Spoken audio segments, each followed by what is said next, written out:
Alors, bien, nous allons commencer ce séminaire qui va être consacré ce soir à la question des images. Donc, on a discuté tout à l'heure avec l'une d'entre vous sur cette question qui, finalement, va à la fois nous permettre de regarder des représentations et puis qui pose aussi la question de la représentation de l'auteur, c'est-à-dire comment voit-on un auteur ou comment donne-t-on à voir une figure d'auteur. Alors jusqu'ici, nous avons travaillé sur cette question qu'est-ce qu'un auteur, en nous interrogeant sur les mots qui disent l'auteur, sur les pratiques de ces auteurs, femmes ou hommes, leur signature en particulier. Et je voudrais donc ce soir m'interroger sur la question de leurs portraits ou de leurs autoportraits en travaillant sur les images de l'auteur avec deux points de vue.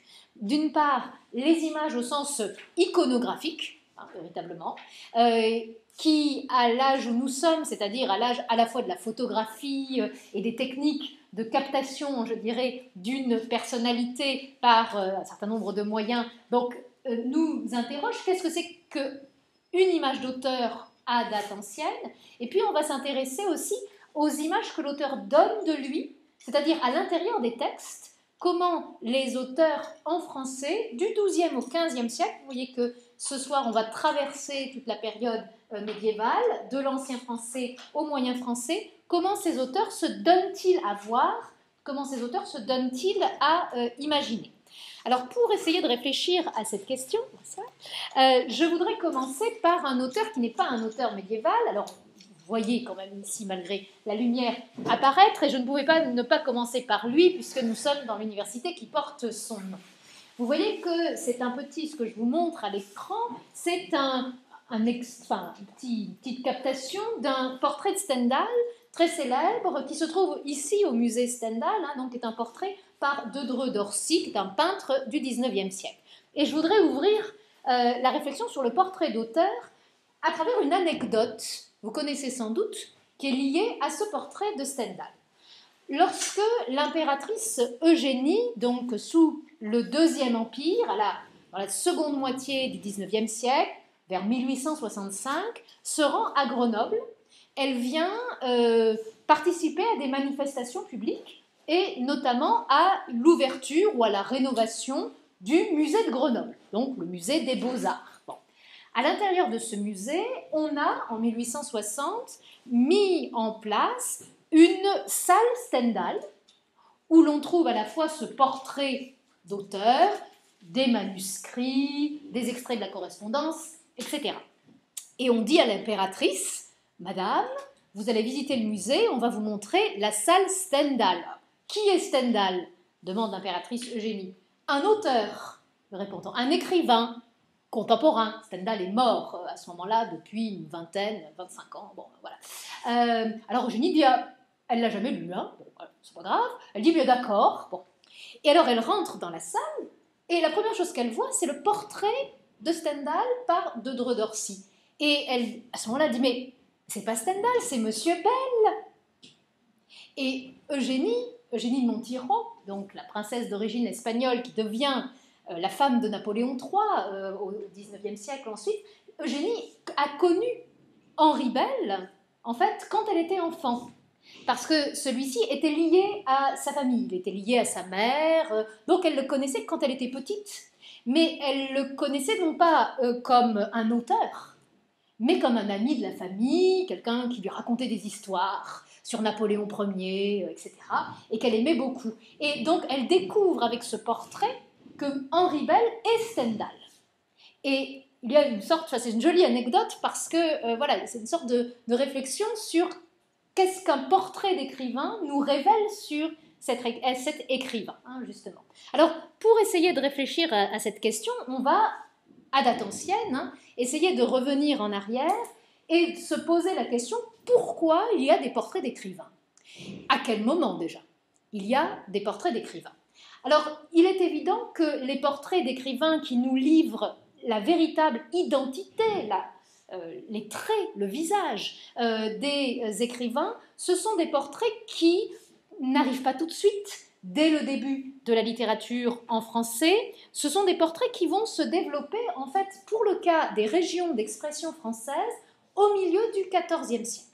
C'est à partir du milieu du XIVe siècle qu'on voit, d'une manière générale, se développer le portrait dit individuel, c'est-à-dire un portrait qui livre les traits, le visage réel de personnages. Alors ces personnages peuvent être des écrivains, cela peut être très souvent des princes, des hommes politiques, et le premier portrait individualisé que nous connaissons pour un roi de France, c'est celui de Jean II, donc au milieu du XIVe siècle. C'est une représentation, vous le voyez ici, de profil, qui se trouve actuellement conservée au musée du Louvre. Alors, c'est intéressant de voir que ce milieu du XIVe siècle voit l'émergence de deux phénomènes.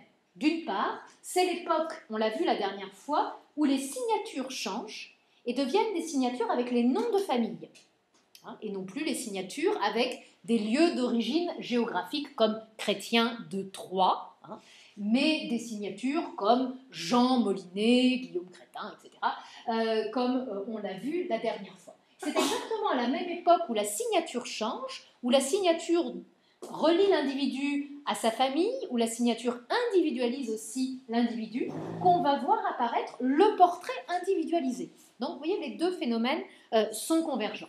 Alors, portrait de prince et plus tard, portrait d'écrivain. Donc, la période que nous allons observer, où on va se poser la question où sont les portraits d'écrivains, à quoi reconnaît-on un écrivain, quelles sont ses images, cette période, elle va se scinder en deux parties, je dirais. Avant le XIVe siècle, le portrait n'est pas une photographie, ne cherche pas à donner un réalisme à la figure de l'auteur. Avant le XIVe siècle, le portrait est un indice, un signe, qui dit à celui qui regarde l'image, voilà, ça, c'est un auteur. Et il y a un certain nombre de codes, un certain nombre de symboles qui permettent de repérer l'auteur. Donc la question qu'on va se poser, c'est quels symboles et quels auteurs sont symbolisés par quoi? Puisque vous allez le voir, il y a différents symboles pour symboliser l'auteur avant le XIVe siècle. Et puis ensuite, le portrait va petit à petit s'individualiser. Donc la période que nous allons traverser, on va voir qu'il y a une évolution entre les images de l'auteur. Et cette évolution, je vais essayer de la qualifier, de la définir avec deux mots, en essayant de vous montrer comment, du XIIe au XIIIe siècle, l'auteur de langue française est accompagné d'images qui proposent ce que j'appellerais des portraits de milieu. Qu'est-ce que je veux dire? C'est-à-dire que ce sont des portraits où l'auteur mis en scène est relié à un milieu social, par exemple au milieu noble, donc il y a le portrait d'écrivain noble, ou au milieu intellectuel, par exemple, le portrait d'écrivain intellectuel. Alors, ce ne sont pas des portraits réalistes, ce sont des portraits qui donnent une information à la personne qui les regarde sur quel est le milieu social d'où vient l'écrivain. Et vous le savez, on l'a vu, le milieu social d'où vient l'écrivain indique ce qu'il va écrire, le genre qu'il va pratiquer, la poésie, le roman, le théâtre, etc. Or, ces portraits des XIIe et XIIIe siècles, où l'écrivain n'est pas représenté en lui-même, mais comme appartenant à un milieu social, vont petit à petit changer. Et à partir du XIVe et du XVe siècle, on va voir se développer, c'est déjà le cas, on va le voir un petit peu au XIIIe siècle aussi, ce que Jacqueline Cerquiglini-Toulet appelle le portrait de condition. Qu'est-ce que ça veut dire? Ça veut dire que ce sont des écrivains qui sont montrés comme des auteurs. La condition d'auteur. Et ce métier, cette occupation, cette condition d'auteur différencie leur portrait, si vous voulez, avec les portraits des autres hommes. Face aux portraits des autres hommes, on reconnaît un auteur. Donc, ce n'est plus à ce moment-là l'écrivain lié à un milieu social, c'est l'écrivain comme quelqu'un de singulier, qui a une activité particulière, et l'image vient souligner cette particularité. On ne peut pas confondre l'écrivain avec un autre homme. C'est ça ce qu'on pourrait appeler le portrait de condition. Et on va voir que si cette évolution se voit dans les images, elle se voit aussi dans les textes, c'est-à-dire dans les autoportraits que les auteurs vont faire d'eux-mêmes et qui vont de plus en plus aller vers l'idée que l'auteur est un être particulier, et un être qu'on reconnaît par un certain nombre de symboles, par un certain nombre de traits. Alors, le parcours que je vais vous proposer ce soir, je voudrais l'articuler en 3 moments. Dans un premier temps, on va regarder des images. Et ces images, qui vont être surtout dans un premier temps des images du XIIe, XIIIe siècle, et puis ensuite on ouvrira au siècle postérieur, on essaiera de se demander à quoi on reconnaît un auteur. Qu'est-ce que l'image nous dit d'un auteur? Bon. Ça sera le premier point. Puis, dans un deuxième temps, je reviendrai au texte. On quittera les images au sens iconographique.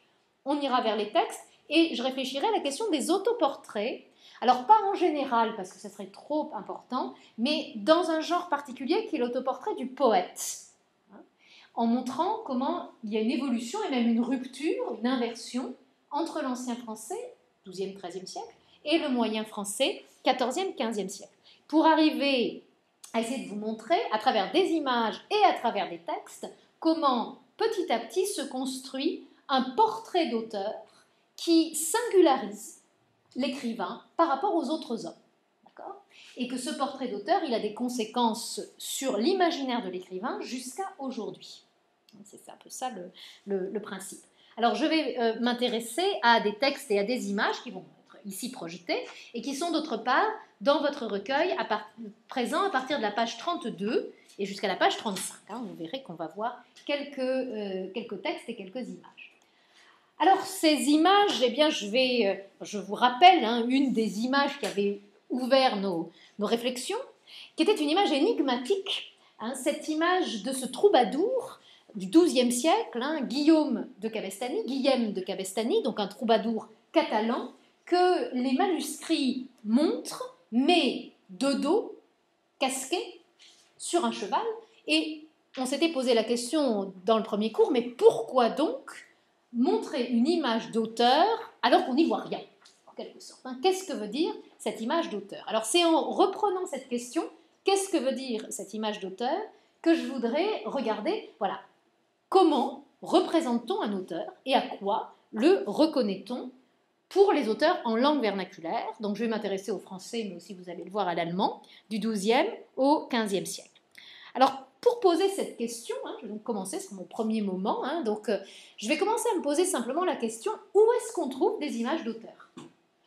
On les trouve bien sûr, pour l'époque qui nous intéresse, dans les manuscrits, mais plus précisément, où dans les manuscrits? Est-ce qu'il y a une place particulière où on vient mettre une image d'auteur, comme nous aujourd'hui, quand on achète un livre en version papier, on a une image d'auteur, par exemple, sur la 4e de couverture, derrière le livre. Ou si on lit un livre sur Internet, on a très souvent une photo de l'auteur, une image de l'auteur qui arrive au début du livre quand on ouvre et qu'on regarde les premières pages. Bien, de la même façon, il y a une position, il y a une place particulière de l'image d'auteur dans les manuscrits. Généralement, elle arrive au début du texte. Donc, c'est une manière d'ouvrir une œuvre, on donne une image de l'auteur à l'incipit, donc au tout début du texte, dont cet auteur, évidemment, est l'écrivain. Cette image, au XIIe et XIIIe siècle, elle est bien sûr codifiée, ce n'est pas une image réelle, ce n'est pas une photographie, mais c'est une représentation traditionnelle qui vient dire, attention, ceci est un auteur, ceci est l'auteur du texte qui suit. Si l'on fait un petit parcours à travers ces images, on va s'apercevoir qu'au XIIe et XIIIe siècle, il y a ce qu'on pourrait appeler un portrait de milieu, c'est-à-dire que les auteurs nobles ne sont pas représentés comme les auteurs intellectuels. Ce sont les deux grands milieux, je dirais, liés à l'auteur. Et je voudrais essayer de vous le montrer un petit peu. Et je vais commencer par regarder comment est représenté un auteur noble. Alors, pour le regarder, je vais ouvrir un manuscrit. On va ouvrir quelques manuscrits virtuellement, hélas, en attendant de faire mieux lorsque nous irons à la bibliothèque.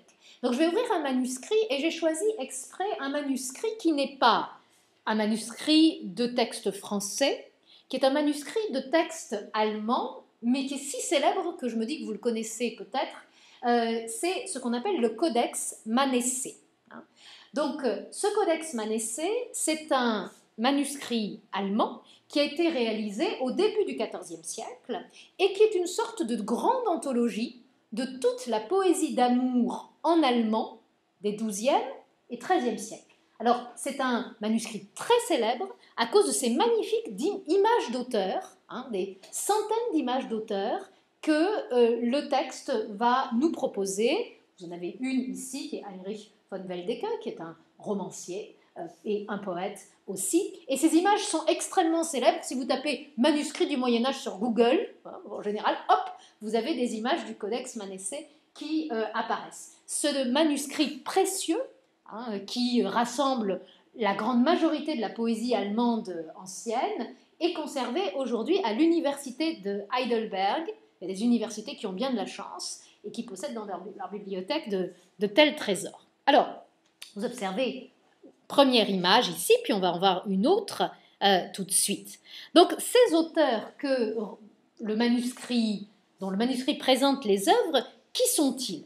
Ils sont ce qu'on appelle en allemand des Minnesänger, c'est-à-dire ce que nous appellerions en français des trouvères ou, pour la langue d'oc, des troubadours. Autrement dit, ce sont des poètes courtois qui écrivent de la poésie amoureuse, et ceci au cours des XIIe et XIIIe siècles. Donc le manuscrit vient rassembler des textes qui naturellement ont déjà circulé et en donne une sorte d'anthologie. À chaque fois qu'un texte est présenté ou un ensemble de textes d'un auteur, hop, image de cet auteur.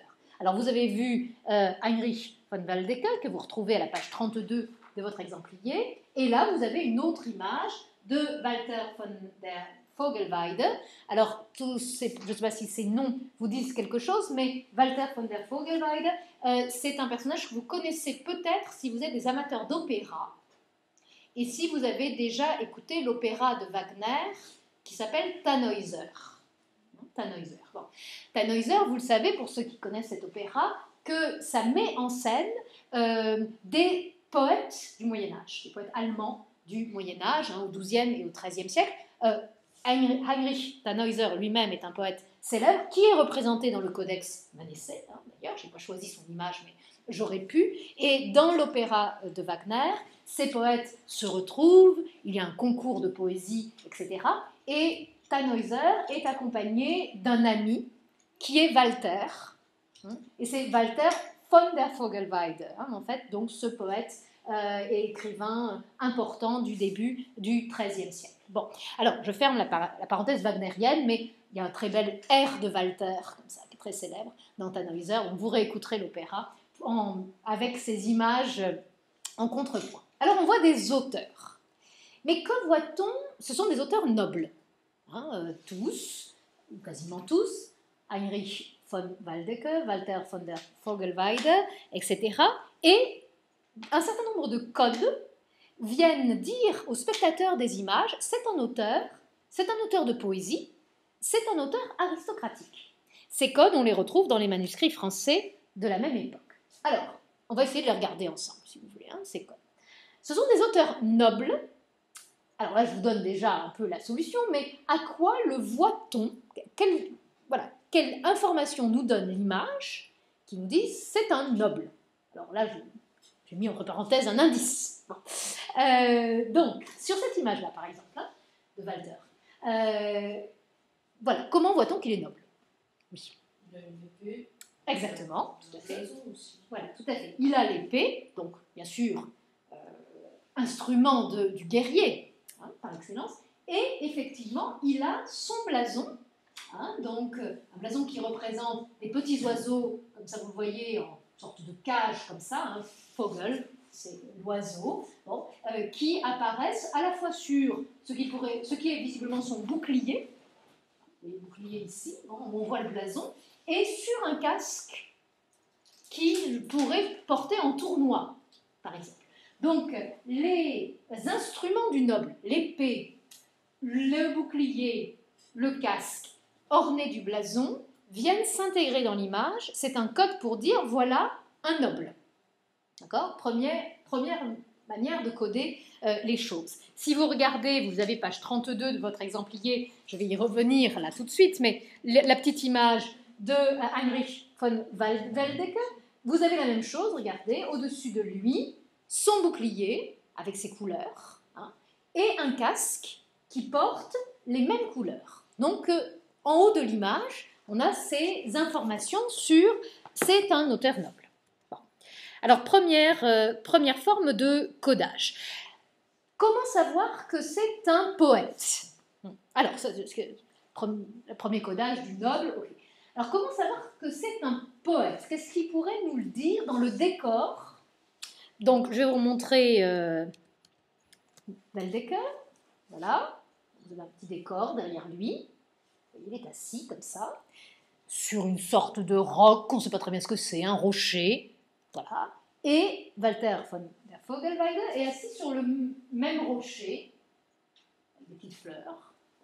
Comme ça. Alors, est-ce que ce décor, alors c'est minimal, hein, ce n'est pas un décor réaliste, d'accord, c'est un décor symbolique. Donc, en quoi ce décor peut-il nous indiquer que ce personnage qui est noble est aussi un poète? Si vous réfléchissez à la mise en scène de la poésie, hein, un poète d'amour, il se met en scène dans quel décor en général? Exactement, la nature. Alors, vous avez vu, il y avait les petits oiseaux sur l'image de Heinrich von Weldecke, et là, sur l'image de Walter, il y a cette sorte de rocher, on ne sait pas très bien ce que c'est, ça représente en tout cas un décor naturel, c'est peut-être une pierre, il est peut-être assis dans un champ, enfin, on ne sait pas, et un décor printanier. Alors lui, il n'a pas d'oiseaux, il y a des oiseaux qui sont en cage, bon.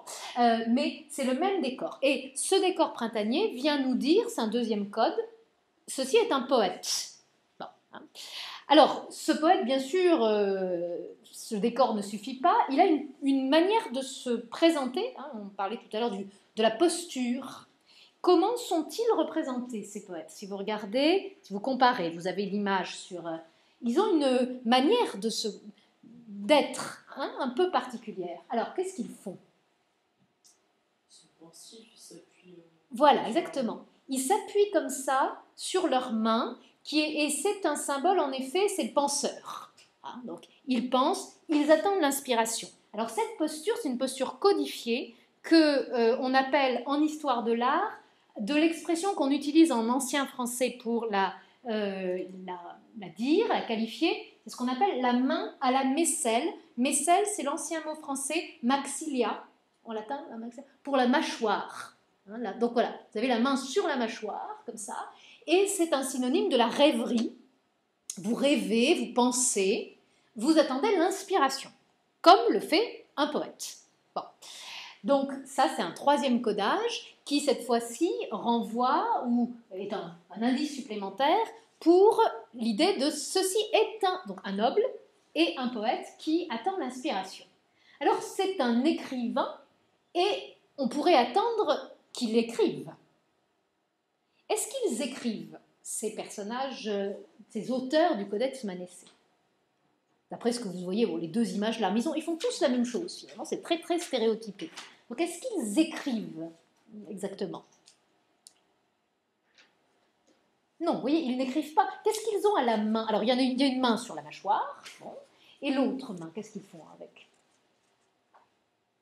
Et je pense que oui, Heinrich von Weldecke fait exactement la même chose avec son autre main.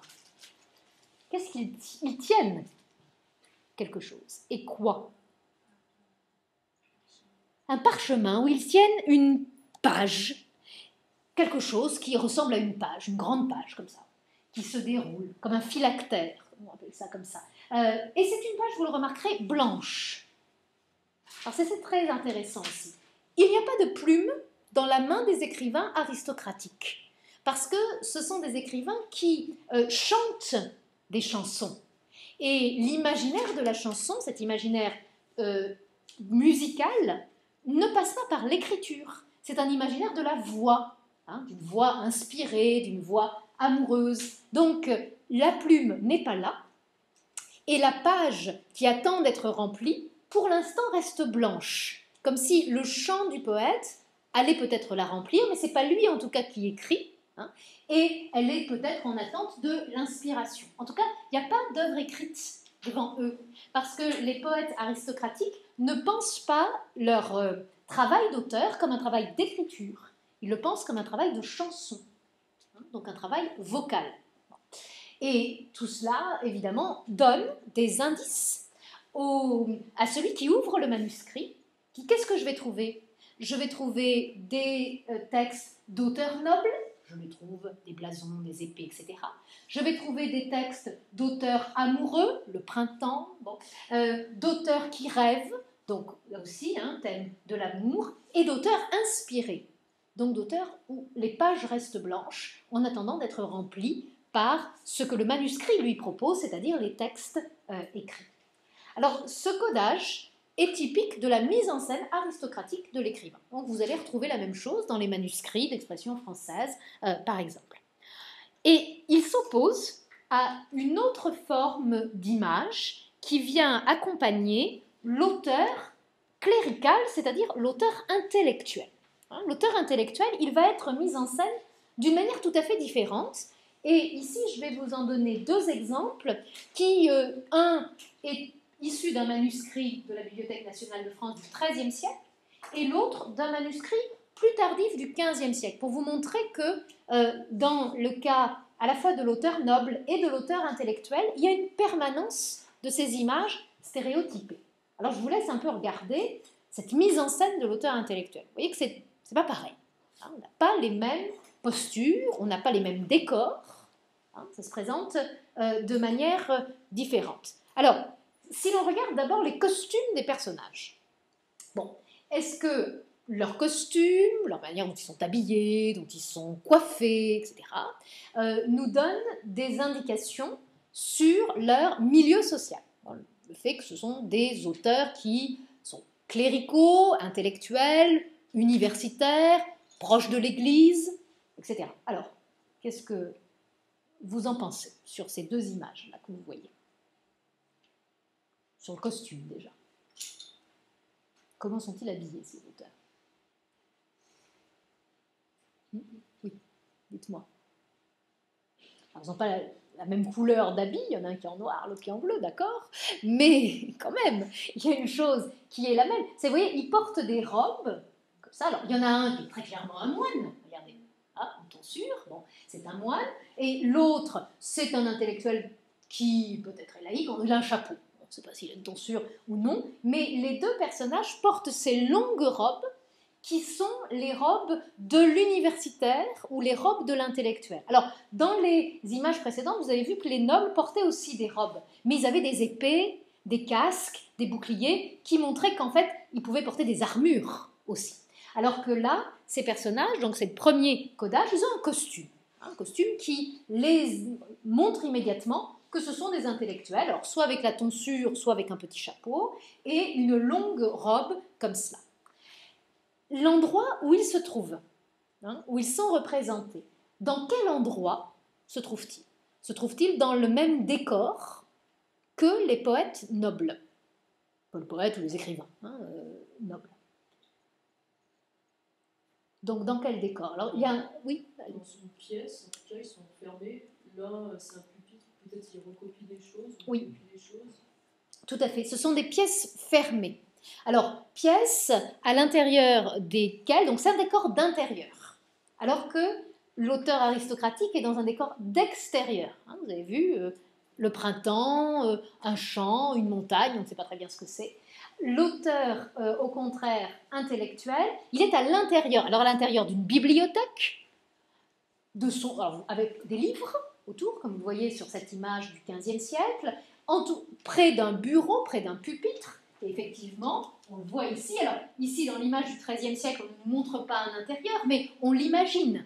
On imagine, il n'est visiblement pas dans un champ, en train d'écrire sur son pupitre. Donc, l'auteur intellectuel est montré à l'intérieur d'un lieu qui est un lieu intellectuel, une bibliothèque, par exemple, un lieu où on recopie, où on copie, où on écrit des livres. Parce que c'est le troisième codage, l'auteur intellectuel est lié à l'écriture. Lui, il a des livres autour de lui, des livres dont vous voyez qu'ils sont écrits, pas de page blanche, ici. Et non seulement il n'y a pas de page blanche, mais lui-même écrit. C'est-à-dire qu'il a la plume à la main et il travaille à écrire, et l'un et l'autre des personnages, l'un sur le pupitre ou l'autre sur ses genoux, ce n'est pas grave, mais a à la main une plume. Et la plume vient symboliser le fait que l'intellectuel travaille une littérature écrite, une littérature qui s'imagine à travers la graphie, à travers la rédaction, et non pas à travers le chant.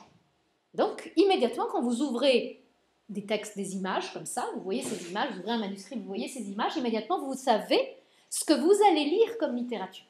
Vous savez si vous allez lire de la chanson courtoise, amoureuse, aristocratique, ou vous savez si vous allez lire des ouvrages, par exemple, de morale, de philosophie, des ouvrages scientifiques, ou des romans, le roman étant une forme d'écriture qui est dominée par l'imaginaire de l'écrit, justement, et pas de la voix.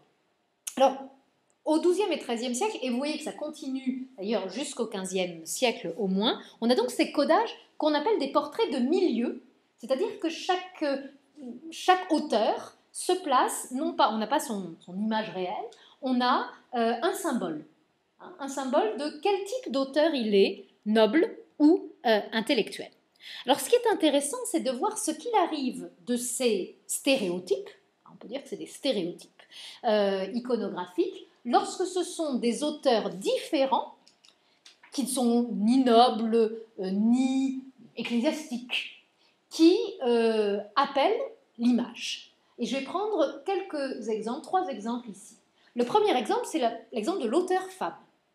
Comment l'auteur femme se fait-elle ou est-elle représentée?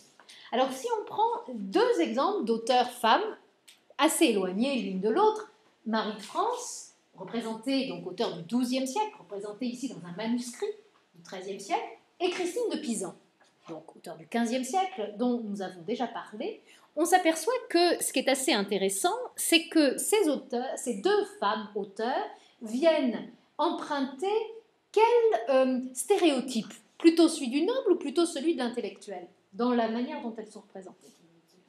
De l'intellectuel, exactement. Alors, pourquoi ce choix? Parce que ces femmes, tant Marie que Christine, revendiquent ce que Christine appelle au XVe siècle la nouvelle clergie, c'est-à-dire le nouveau savoir. En moyen français, clergie, ça veut dire le savoir, les connaissances.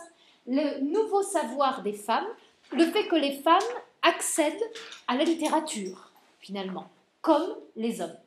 Et pour trouver une légitimité, pour dire, regardez, nous aussi, on est capable d'écrire des livres savants, elles se font représenter comme des savants, ou des savantes, ici, avec la posture à l'intérieur, face à un pupitre, avec la plume à la main, et chez Marie, ici, comme Christine, en bas, et là, dans son petit atelier, sa petite maison pour Christine, est en train donc d'écrire. Mais bien sûr avec une différence, c'est que la robe que ces femmes portent, que l'on pourrait interpréter comme une robe de clerc, une robe d'ecclésiastique, n'est pas une robe d'ecclésiastique, c'est une robe de femme. Et on le voit bien sûr à leur coiffe qui vient les désigner comme des personnages féminins. Mais c'est assez intéressant de voir que l'image sert à la création d'une octorialité, c'est-à-dire qu'on se présente comme auteur en utilisant les codes iconographiques des auteurs masculins et plus précisément des auteurs intellectuels ici, et non pas des auteurs nobles. Donc il y a une sorte de permanence des images, toujours les mêmes codes, mais avec des mutations, avec des changements, puisque ce ne sont pas les mêmes auteurs qui se font représenter, ce sont des femmes, ici. Ces femmes, évidemment, elles cherchent une légitimité, mais qu'en est-il d'auteurs qui ne veulent pas être, qui ne sont pas des auteurs nobles et qui ne sont pas franchement non plus des auteurs ecclésiastiques? Qu'est-ce qui se passe lorsque ce type d'auteur qui se développe de plus en plus pour la littérature française au XIVe et au XVe siècle, qu'est-ce qui se passe quand ils veulent être représentés, quand il y a des images? Alors ça va être mon deuxième exemple. Et cet exemple va nous ramener à Grenoble, décidément on n'en sort pas, mais je fais un peu exprès, puisque je vais le choisir à l'intérieur d'un manuscrit qui est un des trésors de la bibliothèque municipale, un manuscrit que j'espère bien que nous verrons en vrai. Et ce manuscrit, c'est le manuscrit de Martin Lefranc, donc de son texte Le champion des dames, qui est un texte du XVe siècle. Donc manuscrit qui se trouve à la bibliothèque municipale de Grenoble, sous la cote 352. Alors, qui est ce personnage de Martin Lefranc et comment se fait-il représenter? Bon. Martin Lefranc est un auteur qui, apparemment, de point de vue de son origine, a fait des études à l'université et est lié à l'Église. Donc, c'est un auteur clérical. Bon.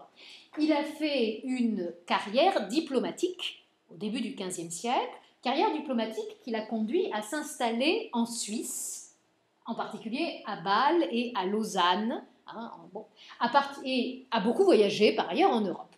Au cours de ses voyages en Europe en tant que diplomate, il a eu l'occasion de travailler dans des cours de princes, en particulier à la cour de France, à la cour de Bourgogne, et il a développé au sein de ses cours une activité littéraire, donc en écrivant des livres, dont le plus célèbre, c'est pas le seul, il a écrit beaucoup de livres, mais dont le plus célèbre s'appelle Le champion des dames, qui est un livre qui, comme vous le voyez peut-être par son titre, suggère ça en tout cas, prend la défense des femmes dans ce qu'on appelle la querelle des femmes, qui est une querelle qui a été lancée par le roman de la Rose au XIIIe siècle, donc qui va partager les auteurs, entre les auteurs qui sont misogynes, qui sont contre les femmes, qui les critiquent, et les auteurs qui, au contraire, prennent leur défense, et c'est le cas de Martin Lefranc.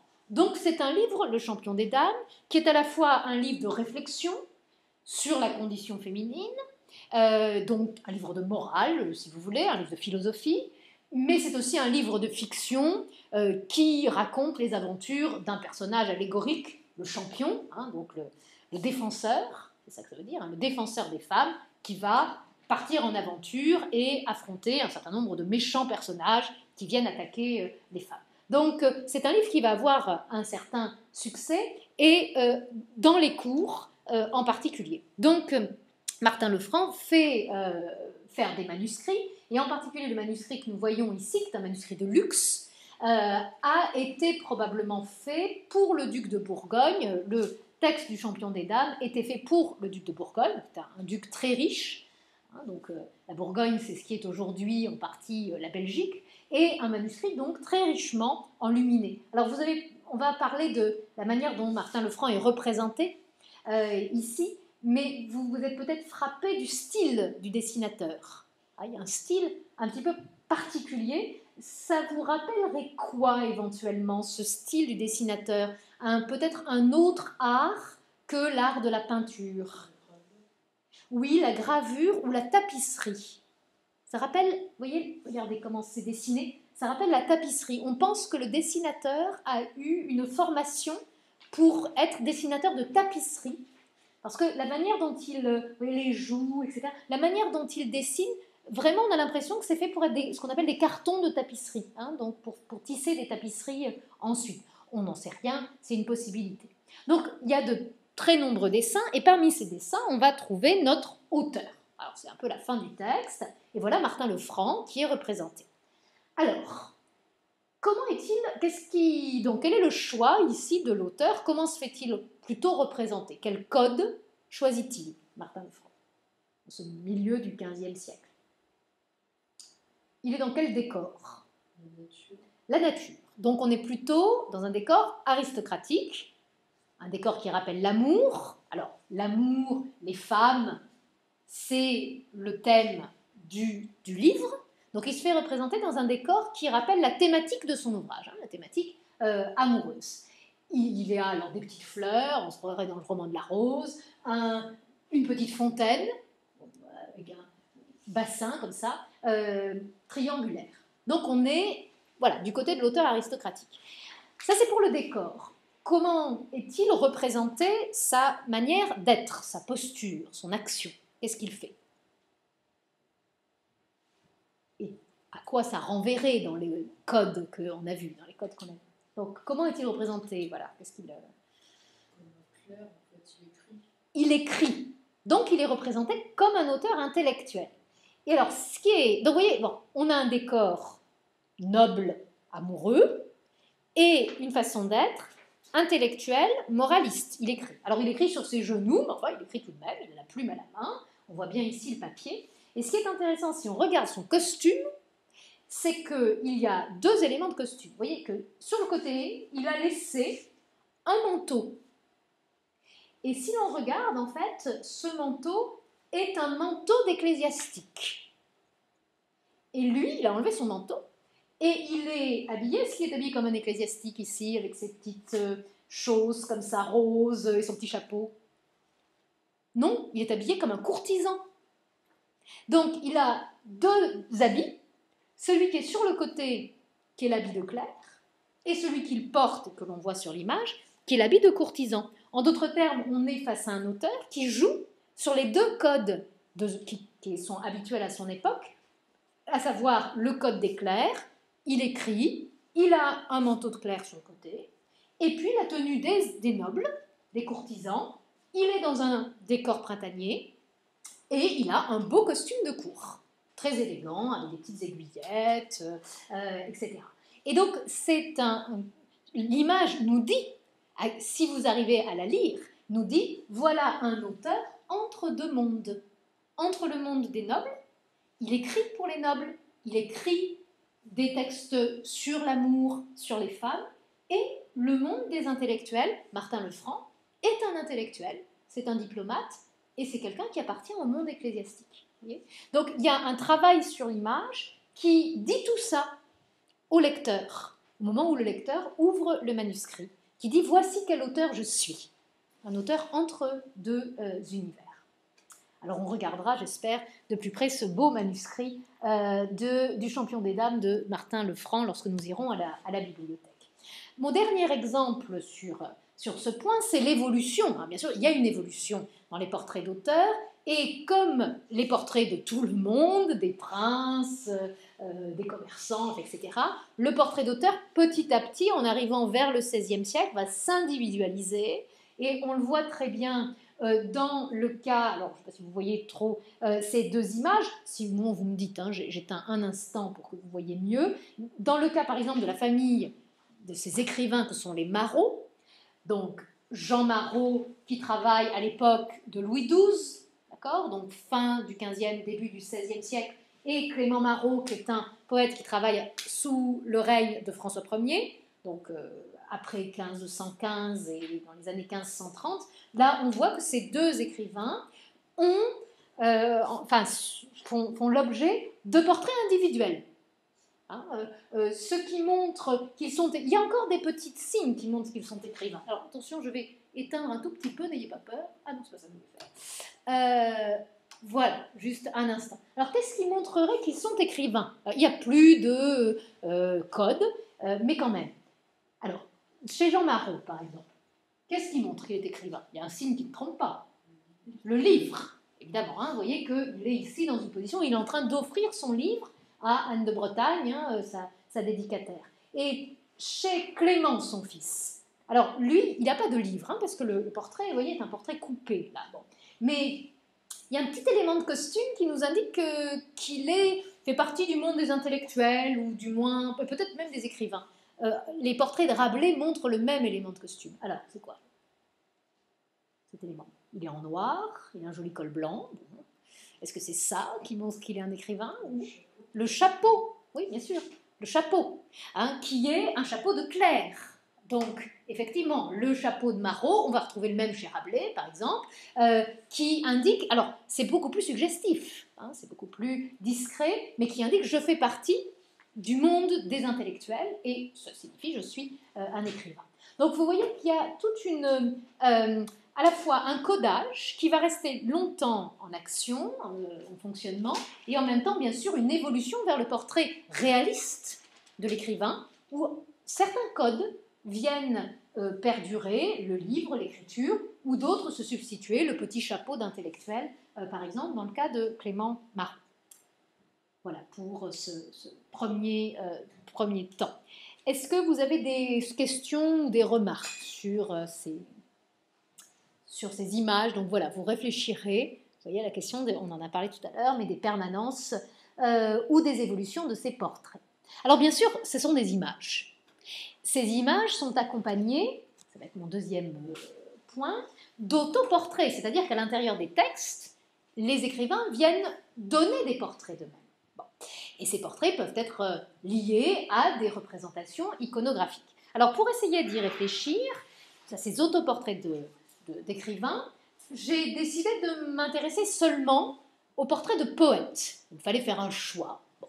Donc les portraits de poètes, pourquoi les poètes plutôt que les autres? Eh bien parce que comme la poésie met en scène ce qu'on appelle des sujets lyriques, hein, donc des personnes qui parlent en première personne, qui se représentent. Bon, il y avait beaucoup plus d'autoportraits, plus d'exemples que pour un romancier ou un dramaturge, par exemple. Alors, ce que je voudrais vous montrer, c'est comment ces autoportraits d'écrivains à l'intérieur des textes, ils vont aussi fonctionner par des stéréotypes, hein, donc par des codifications, et que ces codifications vont s'inverser entre la période de l'Ancien français, 12e, 13e siècle, et la période du Moyen français, 14e, 15e siècle. Hein. Donc les autoportraits du poète vont être des autoportraits contrastés.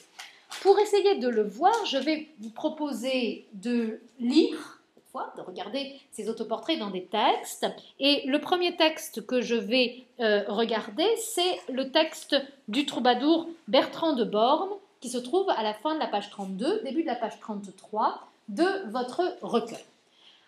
En poète donc de langue d'oc, hein, c'est un poète du Périgord, Bertrand de Born, qui va faire de nombreux autoportraits en définissant ce qu'est un poète en ancien français. Quelles sont ses principales caractéristiques? Alors, chez Bertrand de Born, comme chez tous les troubadours ou les trouvères du XIIe et XIIIe siècle, le poète apparaît comme un représentant d'un âge de la vie qui est la jeunesse. Et il en a toutes les qualités. Alors, ces qualités, Bertrand de Born les explique notamment alors, dans une de ses chansons. Bertrand de Born est un troubadour de la deuxième moitié du XIIe siècle, une chanson dont le premier vers est « Bel mes convey chanjar di senior age ». Il me plaît, je trouve que cela me fait plaisir quand je vois changer les choses, quand je vois changer la supériorité des gens, etc. Et donc, ce texte va nous donner un portrait de qu'est-ce que c'est qu'un poète, qui suis-je, moi, en tant que poète. Alors, le texte est construit sur une anaphore du mot « jeune », donc en occitan « joves », jeune, et jeune, c'est le poète. Le poète est jeune, et qu'est-ce que c'est qu'être jeune? C'est être, et vous avez ensuite le texte, « joves com seud to be engaged et joves cant es be sophraitus, etc. » On va regarder la traduction, si vous voulez, que vous avez page 33. Alors, le jeune a un certain nombre de qualités. La première chose, dit Bertrand, c'est qu'un homme, quand il est jeune, un poète donc aussi, c'est quelqu'un qui va dépenser en faisant preuve de cette qualité qu'en ancien français on appelle la largesse, c'est-à-dire la générosité. La jeunesse est généreuse. Alors, bien sûr, quand vous êtes jeune, vous êtes pauvre, vous n'avez pas d'argent, mais ce n'est pas grave, vous faites tout de même preuve de générosité, et il le dit, il est jeune, la personne est jeune s'il est totalement pauvre, s'il dépense tout ce qu'il a, etc. La générosité du jeune, c'est une générosité financière. Le jeune est celui qui donne, même quand il n'a pas d'argent, il donne. Bon. Et il donne de manière, dit Bertrand, extravagante, estragats dots, dit le texte en occitan.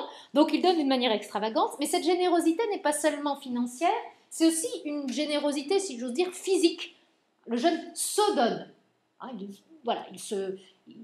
fait des efforts, il démontre son énergie, etc. Et on va trouver cette idée il montre son énergie dans toute la dépense physique que le jeune peut faire. Alors ici, on nous l'explique, il est jeune s'il court les tournois, donc première dépense physique, on monte à cheval. Vous voyez bien sûr que Bertrand de Born, qui est représenté ici dans un manuscrit des troubadours, ce qu'on appelle un chansonnier de troubadour, hop, est représenté en guerrier à cheval, donc il court les tournois, les joutes, etc. Il fait la guerre, donc il dépense son énergie physique et il dépense aussi son énergie sexuelle, naturellement, puisque le jeune aime les dames, dit le texte. C'est le début de la page 33. Hein. Joves c'était quand les plats domnejar, hein, donc on est jeune quand les dames nous plaisent. Donc il y a une sorte de générosité. Une générosité qui s'exprime par une mobilité. Le jeune est celui qui bouge. Alors il bouge dans les tournois, il bouge dans la guerre, il bouge quand il est sur son cheval, il bouge dans l'amour aussi. Hein, et l'expression « il est jeune s'il se brûle l'arc et le vaisseau » est en fait une expression, une métaphore qui signifie l'activité érotique. Hein, il se brûle, voilà, vous pouvez imaginer l'arc, ce que ça peut être, enfin bon bref, etc. Donc on a un corps qui se donne, hein, un corps en mouvement, et ce corps en mouvement fait circuler, met en mouvement autour de lui les paroles, puisque le jeune poète chante, et qu'on chante sur lui, qu'on chante sa réputation. Hein, et Joves can be laman jonglar, et donc il reste jeune quand il aime les dames, et que les jongleurs l'aiment bien lui. Donc on parle de lui, les jongleurs chantent des chansons sur lui, et lui-même chante des chansons aux dames. Donc il y a une circulation du jeune. Tout ça, c'est ce qui fait le poète. Le poète, c'est le poète aristocratique du XIIe et XIIIe siècle. C'est l'homme qui bouge, c'est l'homme qui fait circuler le souffle de l'inspiration de la chanson amoureuse. C'est l'homme généreux, c'est l'homme qui se donne, etc. C'est un autoportrait du poète sous le signe de la jeunesse. Face à cette jeunesse, il y a le vieux. Alors le vieux, c'est l'inverse du poète.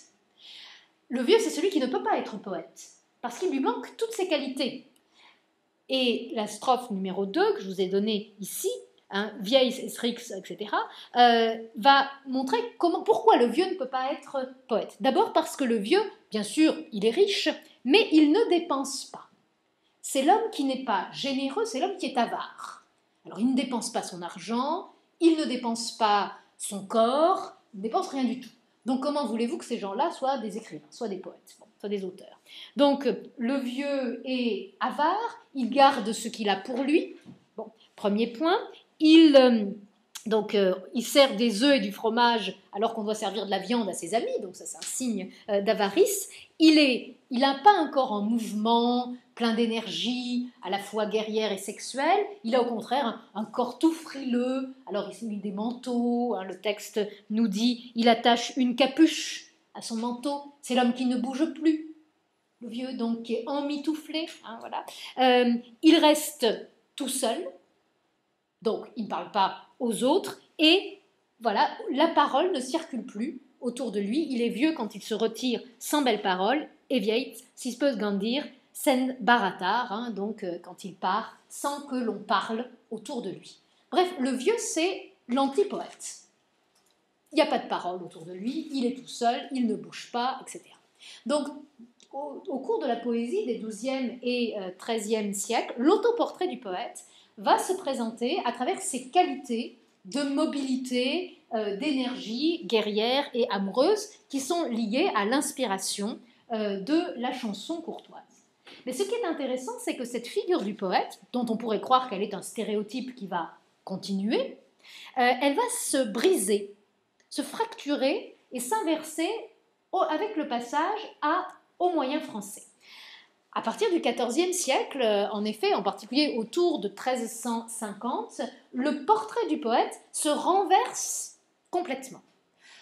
Pourquoi à ce moment-là, qu'est-ce qui se passe en 1350, autour de la carrière de Guillaume de Machaut, par exemple, dont on a déjà parlé? Il y a plusieurs raisons qui expliquent ce renversement imaginaire de l'autoportrait du poète, des raisons qui sont des raisons de contexte, de circonstances, et une des raisons, si on lit les textes de Guillaume de Machaut, c'est la grande peste de 1348, la peste dont Boccace parle dans le Décaméron.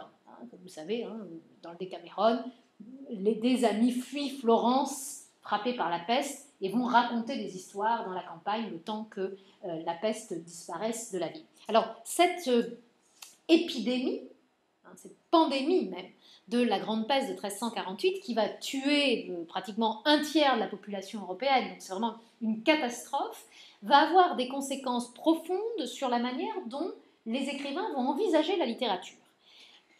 Finalement, au milieu du XIVe siècle, on se pose la question qu'on se posera au milieu du XXe siècle, avec des termes un peu différents. Au milieu du XXe siècle, les écrivains se disent « peut-on parler après Auschwitz ?» Au milieu du XIVe siècle, c'est « peut-on parler après la peste ?» C'est-à-dire « peut-on parler après la mort ?» Peut-on parler après cette catastrophe qui s'est abattue et qui a fait changer le statut de cette forme d'art qu'est la littérature. Bon. Alors, cette question qui est très forte dans les œuvres de Guillaume de Machaut, elle s'accompagne, dans le cas de la littérature en français, de questions aussi sur est-ce qu'on est encore capable, au fond, d'écrire de la poésie en français, alors qu'avant nous, il y a eu les troubadours, avant nous, il y a eu les trouvères. Ça fait 200 ans que tout le monde écrit en français, sans parler de l'Antiquité, que tout le monde écrit sur l'amour, il n'y a plus rien à dire. Et on a cette impression en moyen français que l'amour et la poésie sont des choses épuisées, qui ne se renouvellent plus. Et du coup, ces différents éléments de contexte, peut-on continuer à parler après une catastrophe, après la mort? Qu'est-ce qu'on a encore à dire? Vont avoir des conséquences très profondes sur le portrait du poète. Le portrait du poète devient exactement l'inverse de ce qu'il était en ancien français. C'est-à-dire que le portrait du poète en moyen français, c'est un poète vieux, c'est un poète qui ne bouge plus, c'est un poète qui n'a pas de générosité et pas d'énergie, c'est un poète qui n'a plus de mots à dire et qui ne fait pas circuler la parole autour de lui. Donc bref, c'est exactement ce que Bertrand de Born appelait le vieux, et qu'il appelait aussi l'anti-poète. Alors pour le montrer, je vais prendre un exemple qui est l'exemple de Charles d'Orléans, à travers deux extraits de textes, ou de textes d'ailleurs, oui, que je vous ai donc présentés, pages 33 et 34 de votre recueil. Charles d'Orléans, qui est un poète, comme vous le savez, du milieu du XVe siècle, illustre parfaitement ce nouvel autoportrait de l'écrivain de poésie en français et plus précisément en moyen français. D'abord parce que c'est un poète immobile puisque dans sa biographie, il a été fait prisonnier en 1415 après la bataille d'Azincourt et emmené en Angleterre où il a passé 25 ans en prison. Donc il est obligatoirement immobile.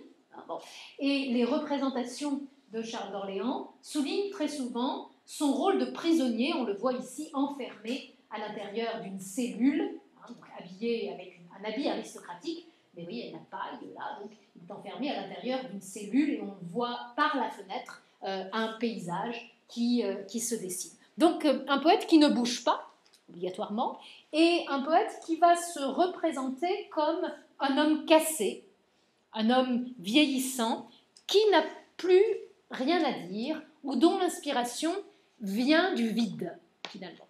Alors pour cela, on va lire ces deux très beaux textes qui sont très célèbres, que sont le rondeau 29, et la ballade, non pas, voilà, 72. Alors le rondeau 29, je vais lire un petit bout. Je n'ai pas traduit ici le texte parce que c'est en moyen français, mais vous allez voir que c'est assez facile à comprendre. Donc c'est un rondeau, c'est-à-dire que c'est un texte à répétition, un texte qui se répète, déjà une forme assez intéressante. Et voici ce que dit ce poète qui se présente comme inspiré par la mélancolie. Au puits parfond ça veut dire profond, de ma mélancolie, l'eau d'espoir que ne cesse tirer, soif de confort la me fait désirer, quoique souvent je la trouve tarie. Dans le puits profond de ma mélancolie, je ne cesse de tirer l'eau d'espoir. Donc, la mélancolie est un puits, on tire de l'eau d'un puits, et cette eau, c'est de l'eau d'espérance. La soif du réconfort me fait désirer cette eau, mais très souvent, je la trouve tarie. Deuxième strophe, nette la voix un temps et éclaircie, et puis après, troublée et empirée, au puits parfond de ma mélancolie, l'eau d'espoir que ne cesse tirer. Vous voyez le rondeau qui est répétitif.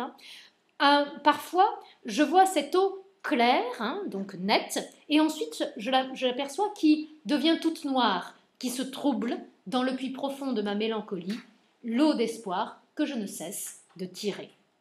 D'elle trempe mon encre d'estudie quand j'en écris. Mais pour mon cœur iré, fortune vient mon papier déchiré et tout jette par sa grande félonie au puits parfond de ma mélancolie.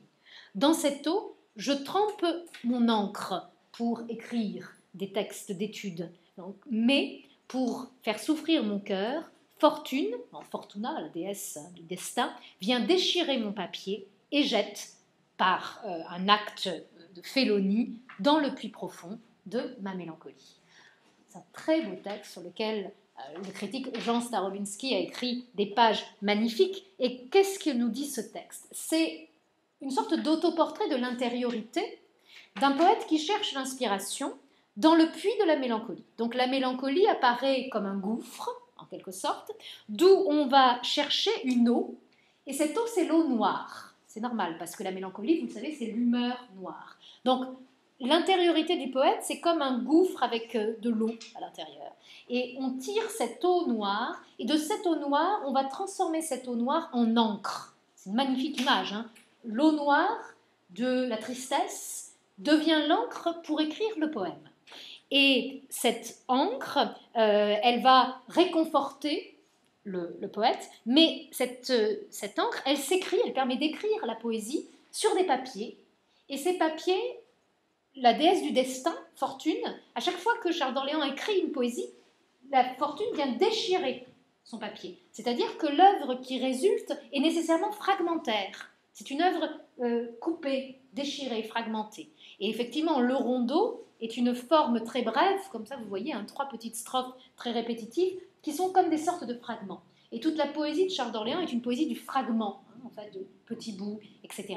Donc, Fortune déchire mon papier, elle m'empêche d'avoir une œuvre complète, et elle jette mon œuvre à l'intérieur du puits de la mélancolie. Et ça retourne comme ça, c'est-à-dire que c'est une sorte de mouvement d'obsession qui tourne à la fois à vide, hein, on vient chercher l'eau du puits, on écrit des poésies, et puis le papier se déchire, etc. Donc un mouvement qui tourne à vide et qui en même temps crée une œuvre qui vient de ce vide, justement. Alors c'est un texte tout à fait magnifique et très typique de ce nouvel imaginaire de l'écriture. Dans la Ballade 72, qui est écrite à peu près à la même époque, Charles d'Orléans va se mettre en scène non pas seulement comme un écrivain de mélancolie, mais comme un vieil écrivain, un vieux poète, ce qui est une sorte de contradiction avec les textes de l'ancien français, un poète qui a oublié la poésie. Qu'écrire quand on n'a plus rien à dire, qu'écrire lorsque les mots du langage poétique sont des mots rouillés, qui ne circulent plus, qui sont grippés, comme ça, à cause du manque d'inspiration. Alors, on va regarder cette deuxième pièce. Ballade, alors je ne lirai pas tout, mais je lis quelques extraits. Ballades, chansons et complaintes sont pour moi mises en oubli, car ennui et pensées maintes m'ont tenu longtemps endormi. Non pourtant, pour passer souci, essayez veut, si je saurais rimer ainsi que je sous-louais. Au moins, j'en ferai mon pouvoir, combien que je connais et sais, que mon langage trouverait tout enrouillé de nonchaloir. Les ballades, les chansons, les complaintes sont oubliées par moi, sont par moi mises dans l'oubli. J'ai oublié la poésie, je ne sais plus comment écrire, car la douleur et bien des pensées m'ont fait dormir pendant longtemps. Donc un poète qui n'est pas inspiré, un poète qui est dans l'endormissement, dans une sorte de sommeil de son inspiration. Pourtant, pour passer mon souci, je voudrais essayer d'écrire pour voir si je saurais encore faire des rimes comme j'en faisais autrefois. Au moins, je ferai ce que je peux, j'en ferai mon pouvoir, je ferai ce que je peux, même si je sais bien que je vais trouver mon langage tout rouillé de nonchaloir. Et nonchaloir, c'est un très beau mot qui signifie la perte de la passion. Je n'ai plus de passion, je n'ai plus d'inspiration, je suis dans une sorte d'indifférence, de mélancolie, justement. Est-ce que je vais réussir encore à écrire ? Après avoir oublié la manière dont on écrit des ballades, alors bien sûr c'est une ballade qui montre qu'il sait toujours écrire, mais j'ai oublié tout cela, car je suis devenu vieux, c'est la deuxième strophe, plaisants paroles sont éteintes en moi, qui devient rassotti. Donc les paroles plaisantes, les paroles courtoises, les paroles d'amour sont désormais éteintes en moi, il n'y a plus le feu de l'inspiration. Je deviens rassotti, c'est-à-dire à la fois je deviens bête, je deviens ramolli, du cerveau, hein, c'est ça que ça signifie. Et dans cette deuxième strophe, où je ne vais pas entièrement lire, il explique qu'autrefois, il y a longtemps, c'était un jeune poète plein de mouvements, d'inspiration, d'amour, etc. J'étais jeune, nouvelle et plein de joie. J'étais comme le poète en ancien français, mais je suis vieux maintenant. Et j'ai donc perdu toute mon énergie. Je suis un homme tout rouillé et un homme donc qui plonge dans l'indifférence. Je n'ai plus de paroles pour parler parce que, je vais lire un petit bout de la troisième strophe à partir du vers 5 de la troisième strophe. J'ai été autrefois jeune, mais or n'est plus ainsi, je ne le suis plus. Alors, de beaux parler trouvés à bon marché, tant que voulez. Si est dépendu mon savoir, et est un peu épargné en nez, il est, quand viendra à laisser, tout enrouillé de nonchaloir. Lorsque j'étais jeune, il était facile de trouver de la poésie à bon marché. Les mots venaient comme cela. C'était une sorte de flux de mots et d'images. Mais voilà que maintenant j'ai dépensé, je n'ai plus rien. Il y a une sorte de crise monétaire du langage poétique, c'est-à-dire que mon budget poétique est fini, je n'ai plus rien, j'ai dépensé tout ce que je savais, et même si j'en ai épargné un petit peu, lorsque je vais essayer d'écrire, je le retrouverai tout rouillé de cette absence de passion. Il faut donc, dit-il, c'est dans sa dernière strophe, que je fasse briller mon cœur pour retrouver peut-être derrière la rouille une force d'inspiration poétique. Alors, deuxième texte, très beau aussi, sur l'impossibilité, ce qui constitue un poète en ancien français, c'est l'impossibilité d'écrire de la poésie. Je n'ai plus rien à dire. Je suis vieux, j'ai oublié la manière dont on fait des rimes, je n'ai plus de mots à ma disposition, donc j'écris une poésie qui n'est plus riche, une poésie qui est pauvre, au contraire, est fondée sur la répétition. Voilà pourquoi Charles d'Orléans utilise toujours, il travaille sur les ballades et rondeaux, qui sont des formes à répétition, avec des refrains. Hein, vous avez vu le rondeau tout à l'heure. Donc, alors ce portrait cet autoportrait de Charles d'Orléans, il vient renverser le portrait du jeune. Le portrait du poète en moyen français, c'est le portrait du vieux, finalement, de celui qui ne peut plus écrire de littérature parce qu'il est plongé dans la mélancolie. Alors ceci vous rappelle peut-être des choses sur le portrait du poète plus moderne. Et bien sûr, j'en dirai un mot tout à l'heure. Alors, ce renversement qui a lieu au sein de l'écriture de la poésie, hein, on peut le retrouver d'une manière plus générale, et c'est mon troisième et dernier point, en observant la constitution petit à petit, tant dans les images que dans les textes, d'un portrait général de l'écrivain à partir de la fin du XIIIe siècle, au XIVe et au XVe siècle, qui est un portrait qu'on pourrait dire un portrait de condition. C'est-à-dire que l'écrivain n'est plus reconnaissable par son milieu social, il est noble ou il est intellectuel, il est reconnaissable comme auteur. Et il est reconnaissable comme auteur parce qu'il se présente comme un homme marginal, un homme qui ne ressemble pas, dans son portrait physique, aux autres hommes.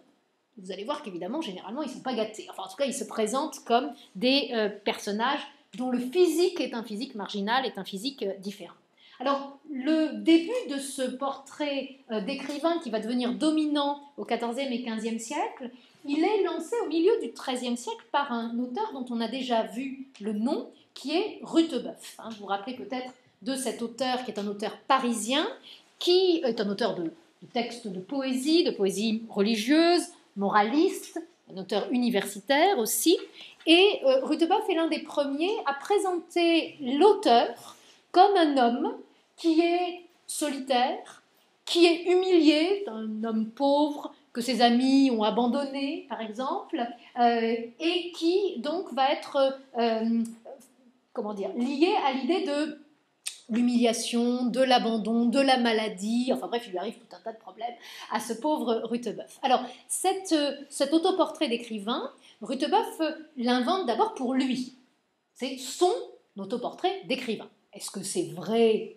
Pas peu importe, c'est une sorte d'autobiographie imaginaire qu'il construit pour lui, en particulier dans ce texte, La grillage d'hiver, donc le mauvais temps d'hiver, texte dont le chanteur Léo Ferré, on l'avait écouté, a donné une interprétation donc dans la chanson qui s'appelle Pauvre Rutebeuf, où on va trouver les thèmes de la solitude, de l'humiliation et de la pauvreté. Mais ce qui est chez Rutebeuf un autoportrait pour lui, poète Rutebeuf, va petit à petit se diffuser chez les écrivains du XIVe et du XVe siècle qui vont tous reprendre les mêmes thèmes pour affirmer que l'auteur est un homme qui n'est pas comme les autres, qui est un homme à part, en quelque sorte. Alors, cet homme à part, il a un portrait y compris physique. On voit un petit peu ici le personnage de Guillaume de Machaut. Et ce portrait physique, il est malheureusement, c'est un portrait drôle parce qu'on le retrouve chez absolument tous les écrivains, c'est un portrait de l'auteur handicapé. Alors, voilà, l'auteur, c'est l'handicapé, au XIVe et XVe siècle. Donc c'est très amusant. C'est-à-dire que quand on lit les autoportraits, on se dit, mon Dieu, qu'est-ce qu'ils avaient comme problème ces gens-là? Parce que alors, ils sont tous bossus, ils ont perdu un œil, ils n'entendent plus, enfin bon, c'est affreux. Et puis, quand on en lit plusieurs, on s'aperçoit qu'ils disent tous la même chose, ils font tous le même autoportrait, ils utilisent tous les mêmes images pour se désigner. Donc, c'est un nouveau code. Ce n'est plus le code par « je suis aristocrate » ou « je suis intellectuel », c'est un code par la singularité. Je suis un auteur, et un auteur, ça se voit que ce n'est pas un homme comme les autres. Alors, ça se voit comment? Par son corps, un corps qui est généralement, nous dit-on, infirme. Donc, l'homme qui s'adonne à la littérature, c'est un infirme, et il y a un premier motif qui vient très souvent apparaître dans les textes, c'est le motif du bossu. Très souvent, les auteurs du XIVe et du XVe siècle, et déjà c'était le cas au XIIIe siècle, nous disent qu'ils sont bossus. C'est le cas d'Adam de la Halle à la fin du XIIIe siècle, et donc un dramaturge de la ville d'Arras, qui nous dit, c'est d'ailleurs son surnom, Adam le bossu, donc l'idée du bossu. Et cette idée du bossu, on va la retrouver dans un portrait qui est, page 34 de votre exemplier, le portrait que Eustache Deschamps donne de lui 100 ans après, donc à la fin du XIVe siècle, où il se dit roi des laits. Je suis le plus laid des hommes. Et si vous prenez la deuxième strophe, en haut de la page 35, il dit « On me doit bien comme roi couronné, je suis décidément le roi des laits, je suis courbé et bossu. » Alors voilà, encore un bossu, décidément, ils sont tous bossus. Je suis courbé et bossu, grêle dessous et épais par-dessus. Donc par-dessous, je suis tout maigre, et par-dessus, je suis tout gros. Enfin, un personnage difforme. Ce qui est intéressant, c'est que ce motif du bossu, qui est évidemment un motif imaginaire, ils ne sont pas bossus tous, ils n'ont pas des problèmes de dos à ce point, c'est un motif qu'on va voir rabattu sur les auteurs de l'Antiquité. C'est-à-dire que les auteurs de l'Antiquité, dont on écrit des biographies imaginaires, dont on fait des portraits imaginaires, naturellement, puisque au XIVe siècle, ils ne savent pas, comme nous d'ailleurs, à quoi ressemblait Virgile. On va par exemple trouver à partir du XIVe siècle, dans les biographies de Virgile qu'on trouve, qui se développent chez les humanistes, etc., l'idée que Virgile était un bossu. Parce que absolument rien ne prouve, enfin je veux dire, rien ne nous dit que Virgile était un bossu, mais c'est parce que Virgile, c'est l'écrivain, c'est l'auteur. C'est l'auteur avec un grand A, l'auteur antique par excellence. Donc, comme l'auteur en français se pense avec cette infirmité, le personnage de Virgile est réimaginé comme un bossu, il l'était déjà, en quelque sorte, et cela légitime cette infirmité. Alors qu'est-ce que ça veut dire, ce motif du bossu? Eh bien, c'est un corps qui justement n'est pas droit, qui n'est pas le corps du noble, qui n'est pas le beau corps de l'amoureux, comme si, par cette infirmité, même les écrivains qui parlaient d'amour s'excluaient de la relation amoureuse. Deuxième infirmité, je vous ai dit, c'est vraiment des handicaps. Les écrivains, très souvent, du XIVe et du XVe siècle, nous disent qu'ils boitent. Alors, nous sommes des boiteux. On trouve cette idée chez Jean Demain, dont le surnom est Clopinel. Donc, clopiné, si vous savez ce que c'est en français, clopiné, ça veut dire boiter. Donc, l'auteur du roman de la Rose prend un surnom qui veut dire le boiteux. on trouve Clopinel, on trouve aussi parfois Chopinel. Alors Chopin, ça veut dire quoi pour les francophones? Pour les autres éventuellement. L'autre version du surnom, qu'est-ce qu'il suggère comme c'est pas une infirmité physique, mais Chopin, qu'est-ce qu'il fait Jean Demain par cet autre surnom? Pas Clopinel, mais Chopinel. Qu'est-ce que c'est une chopine? Vous savez ce que c'est qu'une chopine? Boire des chopines. C'est un verre. Hein, donc quelqu'un qui chopine, c'est quelqu'un qui boit, en fait. Donc c'est soit il est boiteux, soit il est ivrogne. Enfin, vous avez le choix. Bon, enfin, ouais. Donc Jean Demain, Clopinel, c'est celui qui boite. Et à ce moment-là, les écrivains qui font leur autoportrait se comparent à des personnages mythologiques, notamment à Vulcain. Un Vulcain, l'homme boiteux, qui est aussi le dieu de la forge. Donc le dieu des forgeurs. Et la métaphore de la forge, construire des armes, est une métaphore habituelle de l'écriture littéraire. Donc Vulcain, dieu des forgeurs, est un dieu boiteux.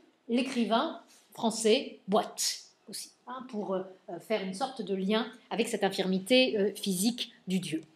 Et puis, si Homère était aveugle, comme chacun sait, l'écrivain en moyen français nous dit qu'il a des problèmes de vue. Alors, il n'est pas aveugle, mais il est borgne. Donc, il lui manque un œil. Alors ça, vous le trouvez chez Guillaume de Machaut, qui dit « je vois que d'un œil », chez Eustache Deschamps, qui dit « je suis borgne », enfin, Jean Molinet dit « je suis borgne », enfin, ils sont tous borgnes. Bon. Donc, au bout d'un moment, on se dit « tiens, c'est bizarre ». C'est un indice qu'il s'agit d'un motif littéraire. Alors, qu'est-ce que ça veut dire de voir que d'un œil? Alors, les écrivains nous l'expliquent, voir que d'un œil, c'est voir le monde de biais. Vous ne voyez pas le monde en face. Vous voyez comme ça, de manière oblique. C'est un mot qui revient souvent. On regarde de manière oblique le monde, parce qu'on ne le voit que d'un côté, en somme. Et comme on ne voit pas le monde de la même manière que les autres, l'écrivain porte sur le monde, l'auteur porte sur le monde, un regard différent. Ce regard qui n'est pas tout à fait de face, qui est de côté, qui est un regard détourné. Un regard qui va révéler des choses que les autres ne voient pas. Les autres qui voient avec leurs deux yeux ne voient pas toujours ce que l'auteur, qui ne voit qu'avec un seul œil, lui, arrive à apercevoir. Donc, il y a une sorte de réflexion sur... alors ça, c'est vraiment une mise en scène de l'auteur qui est qui est tout le temps, au XIVe et XVe siècle. L'auteur, c'est celui qui ne voit pas bien, qui est de biais, qui n'a qu'un seul œil, etc. Et du coup, qui propose aussi une idée de la littérature comme un regard différent sur le monde. Ce regard qui passe par l'infirmité. Alors, d'où des autoportraits absolument catastrophiques d'écrivains qu'on appelle les portraits de laideur, et ça devient une sorte de genre, illustré par Eustache Deschamps. Donc, je vais vous lire quelques vers de sa Ballade de la laideur, donc à la fin du XIVe siècle. Eustache Deschamps est un des disciples de Guillaume de Machaut. Et voici ce que Deschamps dit. Si nul homme doit être roi de laidure, pour plus laideur qu'on ne pourrait trouver, être le doit, par raison et droiture. Donc, si un homme doit être déclaré roi de laideur, roi des laids, donc le plus laid de tout le monde, le plus laid du monde entier, parce qu'il a plus de laideur qu'on ne pourrait trouver ailleurs. Donc, être le doigt, ça doit être moi, par raison, donc de manière tout à fait justifiée, car, alors, qu'est-ce qu'il a? J'ai le groin, donc le nez, comme hure de sanglier. Donc j'ai un nez, comme ça tout épaté, qui ressemble au nez d'un sanglier, évidemment assez peu joli, et au singe, puis assez ressemblé. Et je ressemble à un singe. J'ai grandes dents et nez camus, donc j'ai de grandes dents, un nez qui remonte, les cheveux noirs, par les joues barbues suis, j'ai de la barbe sur les joues, et mes yeux regardant de biais, voilà, il a un problème de vision, c'est normal, il regarde de biais, par le front suit et par le corps velu, donc il est tout velu de partout, sur tous autres, doit être roi des laits, par rapport à tous les autres, c'est moi qui dois être le roi des laits. Et alors, donc ensuite, il nous dit qu'il est bossu, on l'a vu, et il va donc, dans sa troisième strophe, en dire, puisque c'est moi qui suis le roi de laideur, il faut me couronner comme... Alors, ces portraits, qui sont des portraits grotesques, des portraits évidemment comiques, ils disent quand même quelque chose sur... ça devient des portraits de condition. C'est-à-dire que tous les écrivains, quel que soit leur véritable physique, vont se portraiturer comme ça dans leurs textes et éventuellement susciter des images autour de la notion d'infirmité, bossu, boiteux, borgne, etc. Pourquoi? Parce que l'auteur au XIVe et au XVe siècle, il va s'imaginer différent des autres hommes, en fait. Hein. Il revendique une singularité. Qu'est-ce que c'est être écrivain? C'est ne pas être comme les autres. C'est être à part. Christine de Pizan utilise très souvent ce mot, hein, être à part. C'est sa grande... Bon.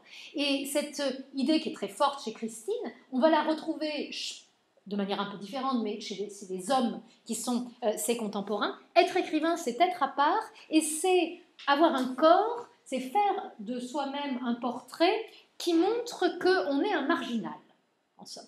Alors, soit parce qu'on est un délinquant, comme François Villon, soit parce qu'on est un homme vieux, cassé, solitaire, sans inspiration, mélancolique, ça va être Charles d'Orléans, soit parce qu'on est un infirme, et vous avez des exemples chez Jean Demain, chez Guillaume de Machaut, qui dit qu'il est borgne, chez Eustache Deschamps, chez Jean Molinet, etc.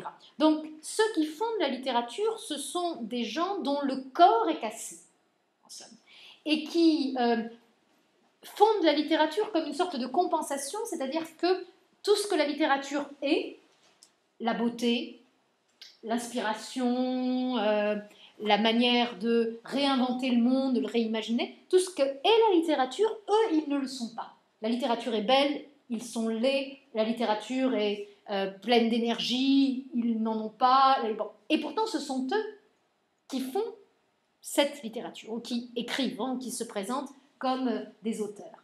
Alors, cet imaginaire marginalisant, mélancolique, bon, il est très important pour ses conséquences sur l'histoire littéraire.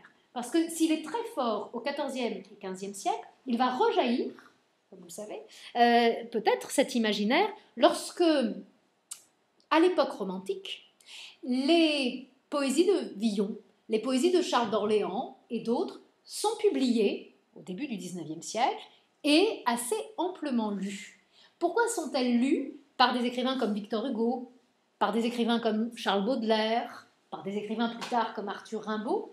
Pourquoi ces poètes du XIVe et XVe siècle sont-ils lus? Parce que le portrait qu'ils donnent d'eux ressemble au portrait que l'auteur romantique pense ou a de lui-même, fait de lui-même. D'accord ? Et c'est tout à fait intéressant de comparer, de ce point de vue, les autoportraits et les textes de Baudelaire et les textes de Villon ou les textes de Charles d'Orléans que Baudelaire a lus et dont il s'inspire. Si vous vous rappelez tout à l'heure ce qu'on vient de dire sur Charles d'Orléans, le poète mélancolique, accablé par la vieillesse, etc., ça vous a sans doute, je pense, fait penser à ces textes qu'on appelle les spleens, hein, dans spleen 3 et spleen 4 ici avec quelques extraits, dans Les Fleurs du Mal, quand le ciel bas et lourd pèse comme un couvercle sur l'esprit gémissant en proie aux longs ennuis, par exemple, donc avec ce paysage intérieur du poète mélancolique enfermé dans une prison où il n'y a que des chauves-souris avec lui, etc. Cette image du poète prisonnier qu'on retrouve chez Baudelaire et qui évidemment n'est pas sans lien avec l'image du poète prisonnier chez Charles d'Orléans, ou encore dans le spleen 3, cet autoportrait: je suis comme le roi d'un pays pluvieux, riche mais impuissant, jeune et pourtant très vieux, vous voyez le thème de la vieillesse, hein, qui de ses précepteurs méprisant les courbettes s'ennuie avec ses chiens comme avec d'autres bêtes, etc.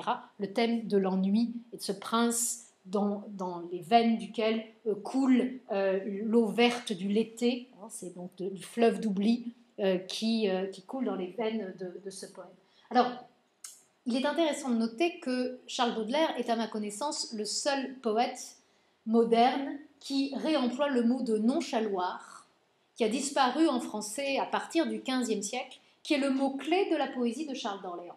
Le nonchaloir, c'est-à-dire la perte des passions, la perte de l'énergie, la perte de l'inspiration. C'est ça le nonchaloir. Et ça disparaît, ce mot, de la littérature poétique. Bon, et il ressurgit dans Les Fleurs du Mal. Et il ressurgit en particulier, alors pas pour parler du poète, mais pour parler de Jeanne Duval, donc l'une des muses du poète, dont la chevelure ondule, etc. Bon, voilà. Et donc il y a toute cette réflexion sur le nonchaloir, sur la question de la passion éteinte ou de l'inspiration éteinte. Et vraiment, on voit très bien, mais que Baudelaire a lu de très près les poètes du XVe et du XVIe siècle, et qu'il le dit. Je pense par exemple à ce très beau texte qui s'appelle Le Cygne, donc qui est dédié à Victor Hugo, Andromaque, je pense à vous, etc., où il va parler des princes en exil. Donc c'est évidemment une allusion à ces motifs-là, issus de Charles d'Orléans. On les retrouvera, ces motifs, chez Arthur Rimbaud, et je pense à un autre poète romantique, mais pensez évidemment à Gérard de Nerval, El Desdichado. Je suis le ténébreux, le veuf, l'inconsolé, le prince d'Aquitaine à la tour abolie. Ma seule étoile est morte et mon luth constellé porte le soleil noir de la mélancolie. Bon, vous connaissez ce texte par cœur. Il faut que vous connaissiez ce texte par cœur. Donc, cette rêverie nervalienne, cette rêverie baudelairienne sur le spleen, sur la mélancolie, c'est-à-dire, au fond, l'image du poète maudit, telle que les romantiques la construisent, et telle qu'elle va imprégner l'imaginaire de l'auteur pendant tout le XIXe siècle et pendant une partie du XXe siècle, jusqu'à aujourd'hui. L'image du poète maudit, elle est encore présente. Bon. Elle a ses racines dans cette réflexion sur le portrait et l'autoportrait de l'écrivain qui se développe du XIIe au XVe siècle et qui vient se cristalliser autour des XIVe et XVe siècle dans ce portrait singulier de l'écrivain. Voilà. L'écrivain est un être à part, c'est un être qui a une condition différente des autres hommes, et cette condition lui permet, à la fois l'exclut de la société humaine, et en même temps lui permet d'être au sein de cette société humaine et de porter sur elle un regard différent. Pensez dans Les Fleurs du Mal, et d'ailleurs dans les tableaux parisiens aussi, je vais dire le spleen de Paris, à tous ces textes de Baudelaire, donc tableaux parisiens dans Les Fleurs du Mal, où Baudelaire se montre comme un personnage dans la ville, dans la grande ville, où il est seul dans la ville, puis il regarde les passantes, etc. Le poète portant un regard sur le monde extérieur, qui est un regard de biais, justement, que lui seul peut avoir, parce qu'il est exclu de cette société. C'est parce qu'il est en dehors de cette société que c'est lui qui la regarde le mieux et qui l'exprime le mieux. Donc ça, c'est vraiment des thèmes qui ont des racines, si je peux dire, imaginaires, au moins, à l'époque médiévale, et en particulier pour la production en moyens français. Vous voyez que ces images, elles ont une certaine permanence jusqu'à aujourd'hui. J'ai terminé ce petit parcours. Alors, est-ce que de votre côté, vous avez des questions ou des remarques ?